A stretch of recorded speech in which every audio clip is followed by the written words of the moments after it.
دنیا کو طہارت سکھائی ہے. اب وقت نہیں کہ میں یہ پاکیزگی کا مضمون آپ کے سامنے بیان کروں. ایک صحابی پوچھتے ہیں مائی صاحبہ حضور عام بچوں کی طرح روتے رہتے تھے جیسے عام بچے روتے ہیں؟ حضرت علیمہ سعدیہ فرماتی ہے نہیں، حضور عام بچوں کی طرح نہیں روتے تھے، پر ایک وقت تھا جب روتے تھے. صحابہ حیران ہوئے، مائی صاحبہ وہ کون سا وقت تھا جب ہمارے آقا کریم روتے تھے؟ مائی صاحبہ فرماتی ہیں میں گھر کے کوئی کام کاج کر رہی ہوتی، حضور بستر پہ لیٹے ہیں، ہوا چلتی، شرمگاہ سے کپڑا ہٹ جاتا، شرمگاہ ننگی ہوتی، اللہ کے رسول روتے تھے. میں دوڑ کے جاتی، شرمگاہ ڈھانپ دیتی، حضور چپ کر جاتے. اور سیرت نگاروں نے لکھا ہے اس دوران جب ہوا سے کپڑا ہٹتا اور علیمہ سعدیہ آ رہی ہے، اس دوران بھی حضور اپنی شرمگاہ کو ننگا نہیں ہونے دیتے تھے، بایاں ہاتھ شرمگاہ پہ رکھتے. نبی ماں کی گود میں بھی ہو حیاؤں کا پیک کر، نبی حیا والا ہوتا ہے. اور اللہ کے تمام نبیوں نے اپنی امتوں کو حیا کا درس دیا. اخلاق کی بنیاد حیا پر ہے. حیا اندرونی بریکوں کا نام ہے.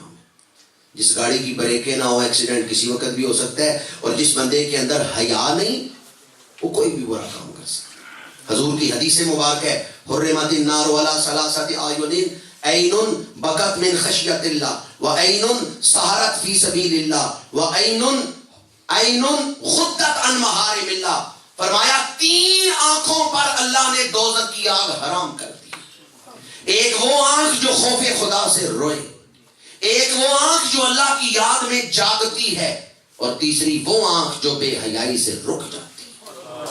فرمایا اس آنکھ کو دوزخ کی آگ نہیں جلا سکتی جو آنکھ بے حیائی سے رک گئی.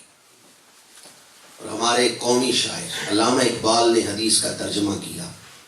اقبال نے کہا تم اپنی آنکھوں کو پاک کر لو، اللہ تمہارے دل کو پاک کر لو. دل پیچھے چلتا ہے، آنکھیں آگے ہوتی ہیں.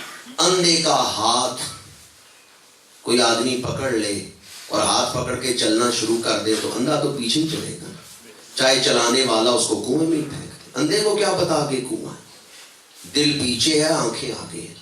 اگر آنکھیں پاکیزہ ہوں گی دل پاکیزہ ہوگا. امام الانبیاء صلی اللہ علیہ وآلہ وسلم نے والدہ کی گود سے دنیا کو یہ درس دیا. پاکیزگی، دوسروں کا حق پہچانو، شرم و حیا کو اپناؤ. اور دامنے وقت کو دیکھتے ہوئے چوتھی حدیث اور اس حوالے سے چوتھا درس اخلاق حضور کے بچپن کے حوالے سے محفل میلاد میں بیان کر رہا ہوں. ایک صحابی پوچھتے ہیں مائی صاحبہ حضور آپ کے گھر بچپن میں اپنے ہاتھوں سے کوئی کام بھی کرتے تھے؟ حضرت علیمہ سعدیہ فرماتی ہیں کام میں کیا کرتی، کام میرے خاوند حارث کرتے، میری بیٹی شیما کرتی. ہم نے کبھی حضور کو کوئی کام نہیں کہا. لیکن حضور اپنی خوشی سے، ردائی ماں نے حکم نہیں دیا، حضور اپنی خوشی سے بکریاں چرانے کے لیے تشریف لے گئے. ایک دن کچھ ڈاکو آئے بکریاں لوٹنے کے لیے. بچے جو بکریاں چرانے گئے تھے وہ ڈاکوؤں سے ڈر کے بھاگے اپنی آبادیوں کی طرف، جانوروں کو بکریوں کو چھوڑ دیا. پر حضور نہیں ڈرے، حضور وہاں کھڑے رہے. جو ان 5-7 ڈاکوؤں میں بڑا تھا، سردار تھا، جو اس کے پاس حضور گئے، فرمایا تم کیوں بکریاں لوٹ رہے؟ اس سردار نے جب حضور کو دیکھا تو دوسرے ڈاکوؤں سے کہنے لگا آؤ دیکھو کتنا سونا بچہ ہے، یہ بکریاں چرانے والوں میں سے نہیں لگتا، یہ تو کوئی شہزادہ ہے جو آج بکریاں چرانے آ گیا. دیکھو پیر کتنے سونے ہیں، دیکھو ہاتھ کتنے سونے ہیں، دیکھو رنگت کتنی جاذب نظر ہے، دیکھو ان کا لہجہ کتنا پیارا ہے. اس ڈاکوؤں کے سردار نے دوسروں کو بلایا، دیکھو کوئی شہزادہ آیا ہے آج بکریاں چرانے. وہ سارے بکریاں بول کے حضور کے ارد گرد بیٹھ گئے. حضور ان سے گفتگو فرما رہے ہیں، وہ حضور سے باتیں کر رہے ہیں. حضور کا انداز بھی بڑا پیارا، وجاہت بھی بڑی اعلیٰ. وہ بکریاں بھول کے حضور کے گردی بیٹھ کے حضور کی گفتگو سننے لگے.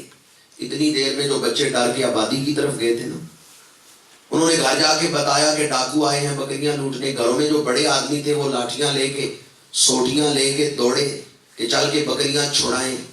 پر یہاں پہنچے تو کیا دیکھا؟ بکریاں چر رہی ہیں، ڈاکو حضور کے ارد گرد بیٹھے ہوئے ہیں.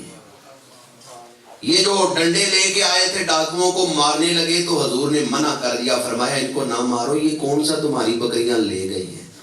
بکریاں تو تمہاری چر رہی ہیں، تم اپنی بکریاں سنبھالو. یہ اگر بکریاں لے کے جاتے تو تم ان کو سزا دیتے. بکریاں تو تمہاری کھڑی ہیں، ہاں ان سے وعدہ لے لو آئندہ یہ چوری کرنے نہیں آئیں گے. انہوں نے کہا ایک دفعہ ہماری جان چھوٹ جائے ہم نہیں آئیں گے. بھاگے وہ. بڑے عرصے بعد مدینہ منورہ کے دور میں ایک بوڑھا شخص آیا مدینہ منورہ، حضور سے آ کے عرض کرنے لگا آپ نے نبوت کا دعویٰ کی ہے، اپنے نبی ہونے کی کوئی دلیل تو دے. حضور نے اسے دیکھا تو مسکرا کے فرمایا اس دن میں نے تجھے دنیا کی سزا سے بچایا تھا، آج تجھے آخرت کی سزا سے بچانا چاہتا ہوں. اس نے کہا میری تو آپ سے آج پہلی دفعہ ملاقات ہوگی، آپ نے پہلے کہا مجھے بچایا ہے. فرمایا تو کبھی بنو سعد کے قبیلے میں بکریاں لوٹنے گیا تھا؟ اس نے کہا ہاں گیا تھا. فرمایا وہاں کسی بچے نے تجھے بچایا تھا؟ اس نے کہا ہاں بڑا سونا بچہ تھا. حضور نے فرمایا وہ میں ہی اللہ کا نبی تھا جس نے اس دن تجھے بچا دیا. وہ شخص حضور کو پہچان کے کلمہ پڑھنے لگا اور صحابہ سے پھر بات کرتے ہوئے کہنے لگا میں نے تو اس دن واپسی کے سفر میں اپنے ساتھیوں سے کہہ دیا تھا یہ بچہ جب بڑا ہوگا تو بہت بڑا ہوگا. امام الانبیاء صلی اللہ علیہ وآلہ وسلم نے برائی سے نفرت کی ہے، برے لوگوں کی اصلاح فرمائی. اگر کوئی مریض سے نفرت کرے تو پھر مرض کا علاج کیسے کرے گا؟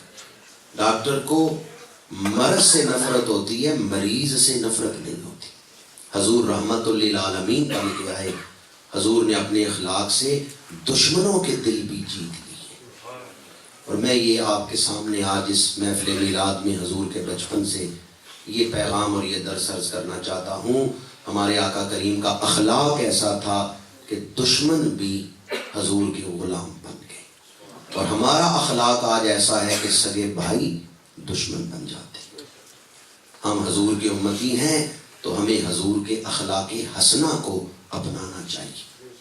آج اس دور میں لوگ مکانوں میں رہتے ہیں، گھروں میں نہیں رہتے. مکان اور گھر میں فرق ہوتا ہے.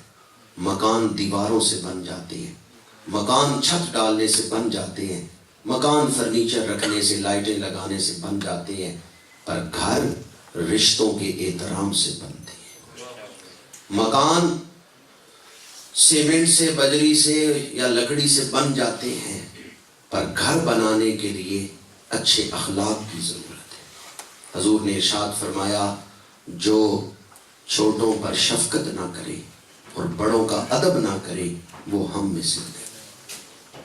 آج دامنے وقت میں اتنی گنجائش نہیں، ورنہ میں آپ کے سامنے حضور کے وہ اخلاق بیان کرتا کہ آپ نے عیسائیوں کے ساتھ یا یہودیوں کے ساتھ کیا حسن سلوک کیا. جب ہمارے آقا کریم پہ پہلی وحی نازل ہوئی ہے تو حضرت خدیجہ الکبریٰ کو آ کے بتایا، انہوں نے حضور کی نعت پڑھی، یا رسول اللہ آپ یتیموں کی دستگیری کرتے ہیں، مسافروں سے اچھا سلوک کرتے ہیں، آپ میزبان ہیں، مہمان آئے آپ ان کو اچھا کھانا کھلاتے ہیں، یا رسول اللہ آپ اہل حق کا ساتھ دیتے ہیں، مظلوموں کا ساتھ دیتے ہیں، آپ کا رب آپ کو ضائع نہیں ہونے دے گا. یہ نعت پڑھ کے پھر حضرت خدیجہ الکبریٰ حضور کو لے گئیں ورقہ بن نوفل کے پاس. یہ ورقہ بن نوفل کون تھے؟ حضرت خدیجہ الکبریٰ کے چچا زاد بھائی تھے، وہ عیسائی عالم تھے. حضور کیوں گئے ان کے پاس جبکہ حضور کو پتہ ہے میں آخری نبی ہوں؟ ورقہ بن نوفل کے پاس کیوں گئے؟ تاکہ قیامت تک آنے والے عیسائیوں کے لیے دلیل بن جائے رسول اللہ کی نبوت کی سب سے پہلے تصدیق کی ہے تو عیسائی نے. ورقہ بن نوفل نے جب پہلی وحی کا ذکر سنا تو اس نے کہا ھذا الناموس الذی نزل اللہ علی موسیٰ، جو فرشتہ آپ کے پاس آیا ہے یہ تو حضرت موسیٰ کے پاس بھی آتا. اے کاش میں اس وقت جوان ہوتا اور مشکل وقت میں آپ کا ساتھ دیتا. سلمان فارسی کون تھے؟ عیسائی تھے، حضور کا کلمہ پڑھے. حبشے کا بادشاہ کون تھا؟ آج کل جو ایتھوپیا ہے اس کا بادشاہ اس دور میں کون تھا؟ عیسائی تھا. سورہ مریم کی تلاوت سنی ہے، رونے لگتا ہے، اور مسلمانوں سے کہا میرے ملک میں تم رہو، کوئی تمہارا بال بیکا نہیں کر سکتا، تمہارا نبی سچا نبی.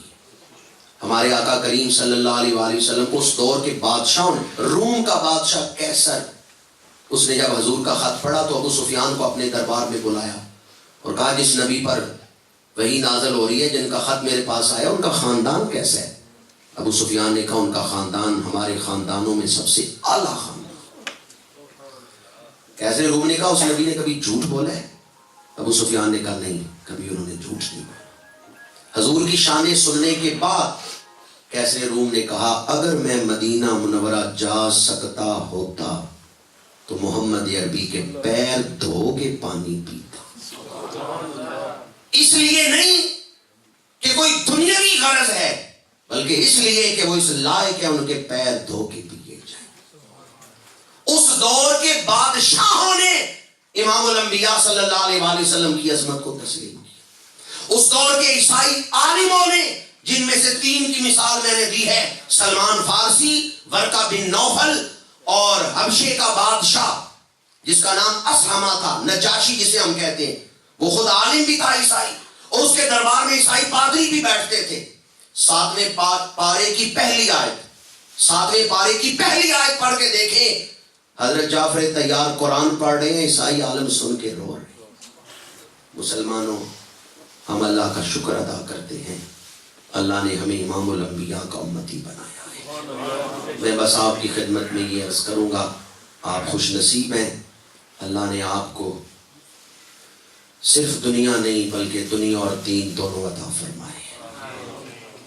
زندگی کو ایسے مینج کریں کہ دنیا بھی کامیابی سے گزرے اور دین بھی ہاتھوں سے ضائع نہ ہو.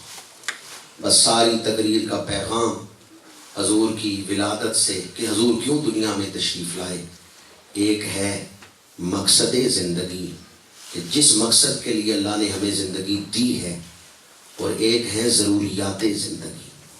کھانا پینا زندگی کی ضرورت ہے، لباس زندگی کی ضرورت ہے، گھر زندگی کی ضرورت ہے.